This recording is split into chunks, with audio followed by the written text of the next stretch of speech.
Anybody who hear it, Jacoli, you.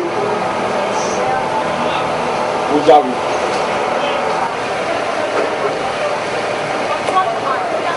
Oh, the shining thing, baby. Oh, the shining thing.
Mr. Tokunbola Biri. Mr. Tokunbola ya yo le wa pe.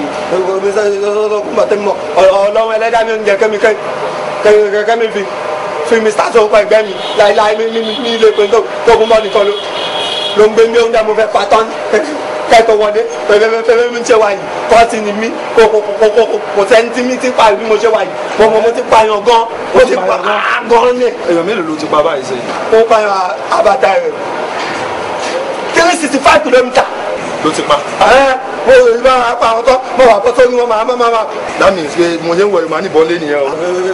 Ẹtún gẹ́gẹ́ sẹ́yìn ṣe fẹ́ kí pa yín. Ìṣòro ẹ̀rọ tó rí tani láti ọlọ́pàá ọ̀tẹlẹ̀múyẹ́ ni wá láti state CID. DVD abi. So you are under arrest. Náà mo wá. Mọ̀ kó tó ṣe. Kò ní mo ṣe. Ẹjọ́ kóòtù tí mo sọ àìkọ́ọ̀tì máa ti ṣe. Ẹ má ṣe bẹ́ẹ̀ nílẹ̀ bí bàbá ti rẹ́ mi lọ.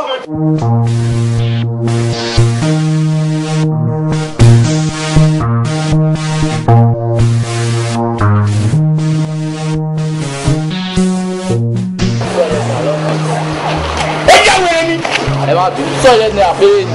Ó fẹ́ kú ni. Dagrin nice sọ yẹn ní attribute to Dagrin ẹ̀ wò gbogbo ẹ̀ ló mọ́.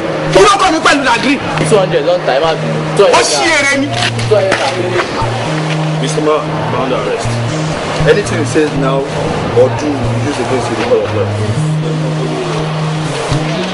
Correction.